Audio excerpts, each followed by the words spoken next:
I'm going to be walking through ways for you to discover what your values are, why it's important to understand what these are, where you can use these values in your life, and the benefits of knowing what it is that truly matters to you.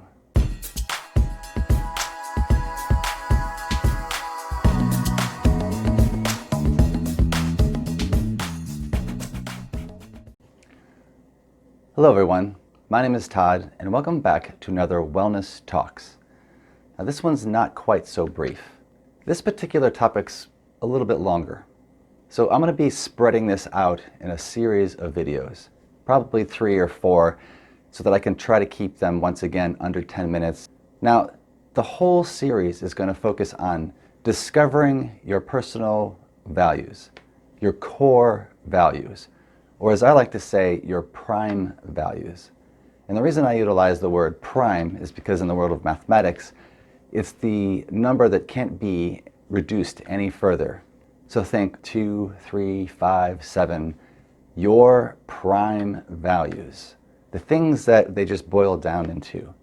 Another cool way of thinking about this is that we can identify things that are important to us and imagine that those are like branches, the outside part of the tree, the most extended portion of the tree. And if we trace back down into that branch, we get into a thicker branch.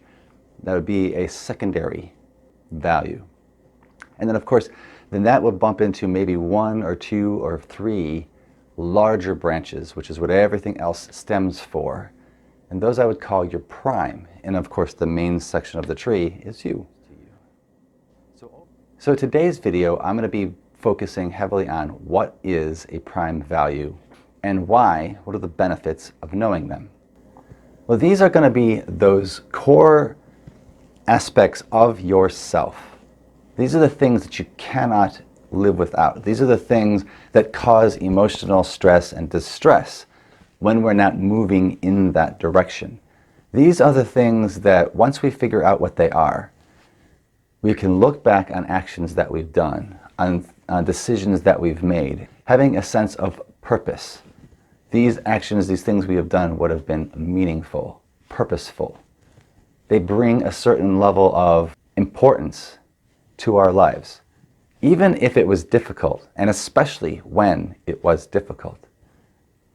So values are kind of like our guiding light. They're a compass. It gives us an actual direction. It's where we can actually base goals within. Values are not goals. Goals are little steps that we can do to move in that direction. But the values in themselves is simply the direction. A great example of this would be if my value was west. I know which direction west is. Now a goal would be where I am in Providence, Rhode Island. A goal might be Cleveland, going west towards Cleveland. I would know I'm moving in the direction of west when I arrive at Cleveland. However, once I've gotten to that point, I haven't arrived at west.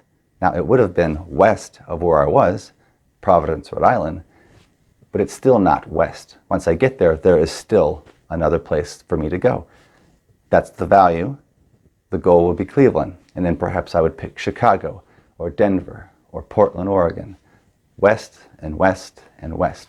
These would be ways for me to actually measure that I am truly living up to that value, that direction that I have set. Why do we need to know these things? What's the importance of discovering what our values are? Well, as I've just given you a quick example on focusing on a direction that is westward, it gives us an anchor. It gives us a lighthouse. It gives us a sense. It helps us to know where it is that we are supposed to move towards. It helps us to make decisions. So in sticking with the whole west direction, I wouldn't necessarily want to go to New York. That would be south. But maybe I have the options to go to New York, to go to Washington, D.C., to go to York, Pennsylvania, or to head towards Cleveland, Ohio. Well, I would try to figure out which one of those then is more west, is going to have me move in a more true westwardly direction. In other words, it acts as an anchor and increases our confidence when we're dealing with a difficult situation to know that in the end, in the long term, that it'll be worth it, that it'll be meaningful. Knowing what our values are also helps to contribute to us just in general having a better sense of who we are, a greater level of confidence, and then therefore a more emotionally stable way of interacting with the world. You can have the emotion, it could be sitting out there, it can be a difficult challenge that we're about to do, but if it lines up with what actually matters, then I can actually handle this. There have been many times, I'm sure, where you've had certain things that you had to do, but because there was something that actually mattered, the barrier, even though it was there, we could press through it. We could move our way quickly around it. We could actually deal with a certain level of suffering, of sacrifice, to continue to move in that direction. This is what understanding and knowing what your core values, your prime values, gives you. This is why understanding these things are so important. Again, it's that lighthouse. It's also like your own personal compass. You know which direction you want to go. West, it's on the compass. So I look at my compass, look where I'm going, find a place where I want to move towards, put the compass away, start to move in that direction. If I hit a mountain, a river, a set of rocks, and I realize that I might not actually be going in the direction that I want to be going, or I realize I'm just not.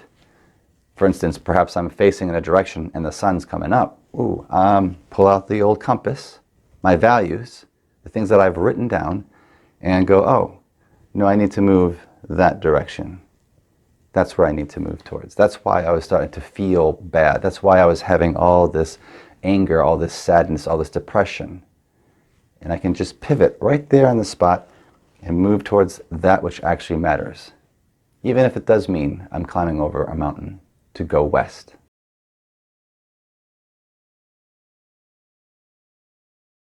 Another important component of knowing what your values are, especially inside of the ACT framework, that's the acceptance and commitment therapy approach, the framework that's there, is that if I use mindfulness skills, if I'm able to be open and be in place, I need to have something to latch onto. I need to have a direction to go.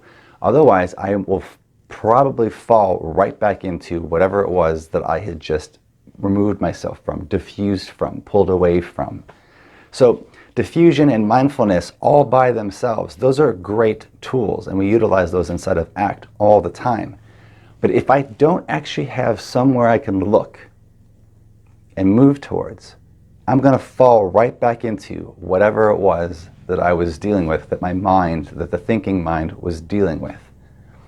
And in a way, if I'm using mindfulness, if I'm using diffusion as simply a way to escape the sensations that I don't want to experience, well, that's not useful at all. That's short term. So we have to be very careful when it comes to mindfulness and diffusion and any other coping mechanism, because if we're utilizing those to escape, to avoid, or to control, well, that's that hopeless behavioral loop that ACT often emphasizes. And we know that it goes nowhere. It's hopeless. So we have to focus on, we need something to focus on, to move towards. That's another important reason for why we want to go ahead and figure out what is it that I actually value the most in my life? What matters to me? What are the things that I want to move towards? What are the things that I can feel happy and confident and have a sense of accomplishment? That's what the values do for us. And then finally, another component of understanding what my values are is that then when I am communicating with other people, it offers a way for me to connect in a way that's transparent, trustworthy, and helps to build stronger rapport. If you know what your core values are, if you make your decisions and your behaviors are consistent with these core values, these 5 primes or 3 core values, you need to have at least 3 of them. I usually like to try to shoot for 5. But let's just say you come up with a small list of things that you've identified, this is who I wish to be. You may not actually have the value, the thing that you actually want, but we can actually value something even if we're not moving towards it in this moment. But if we become clear on what that is, then we start to bring more of that into our life. When we are consistent, when we have integrity with ourselves as to what it is that matters the most to me, that's conveyed. That's conveyed in the way that we act, in the way that we speak, in the things that we do. And people will actually begin to understand and know who and what you are all about. This is incredibly useful for children. This is great for your spouses. This is good for any relationship that you might have. So these are the 4 big pieces when it comes to why.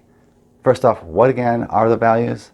Well, these are quite simply just the things that are meaningful to us, the things that we would like to see in our lives more often, that makes our lives meaningful, that makes our lives valuable, gives us a purpose.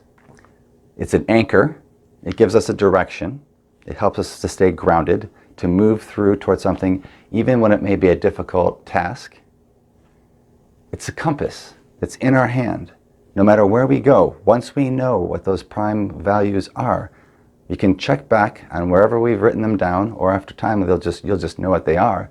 But you will have to step back and take a look and go, oh, this is not the value. I need to move in that direction. Got it. So that's the second piece, the compass. The third is that when we diffuse from a thought that we have been fused to, when we realize that we're trying to escape, avoid, and control, and we can pull back away using mindfulness, values gives us a direction that we can move in that direction with confidence. And then finally, it's the level of integrity, of the establishment of rapport, of how you're actually seen in your community. Because when you can actually live by the things that matter most to you, the values that are there, and we can be flexible with how we interpret those values, how we move towards those values, it gives people a greater sense of who and what we are. It increases the level of connection and trust. And I would think that any one of these 4 examples is worth it all by itself. So be sure to come back, check out as I begin to drill down into what those values are. The next video, I'm going to actually be getting into a few questions, a few techniques, a few exercises that you can actually do to begin to just narrow down, to funnel down into what are my core values. But just to give you a little teaser as to what some of those different questions and approaches are, try this question on in preparation for the next video. Think of somebody close to you who you highly admire. Just picture them in your mind. Now, after a little while, and you can write this down, writing it all down helps because we forget if we don't write these things down. Write down 2 or 3 things about that person that you admire. That's all you have to do. And then in the next video, I'm gonna start right with this exercise and expand upon it further as we begin to drill down into what are your prime values. Until next time, may you be well.